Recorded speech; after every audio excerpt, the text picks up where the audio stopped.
சில சமயத்தில் நான் எங்கன்னா வெளியே போனேன்னா சால்வை போட்டு பூங்கொத்து கொடுக்குறாங்க, பொக்கே கொடுக்குறாங்க. என்ன கொடுக்குறாங்க?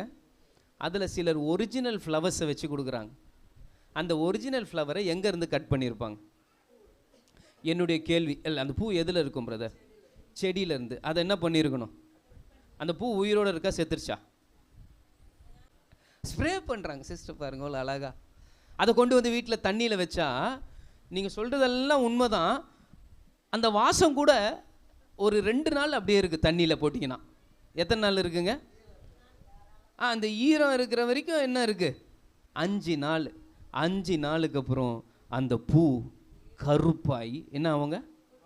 கருப்பாகும். சிகப்பு பூ என்னவாகும்?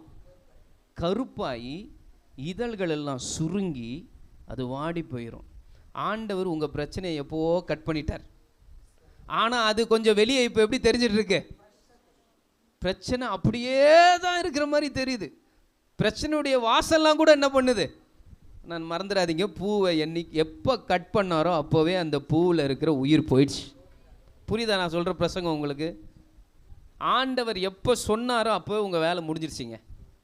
ஆனால் அந்த பூ பார்க்குறதுக்கு எப்படி இருக்குது? அதையும் நம்ம வீட்டில் வந்து தண்ணியில் போட்டு வச்சா இன்னும் 2-3 நாள் கூட என்ன பண்ணுது? நானே வச்சுருக்கேங்க. எனக்கு கொடுத்த பொக்கே, சில பொக்கேலாம் 1 வாரம்லாம் அப்படி என்ன பண்ணியிருக்கு. சிஸ்டர் சொன்ன மாதிரி அதில் கொஞ்சம் ஸ்ப்ரே பண்ணி விட்டீங்கன்னு வச்சுக்கோங்க, திரும்ப புஷ்ஷுன்னு என்ன பண்ணிடுது? அப்படியே ஸ்மெல்லு வருது. ஸ்ப்ரே பண்ணால் அப்படியே சகப்பாகவே இருக்குது. ஆனால் அவ்வளவும் பொய், அவ்வளவும் பொய்.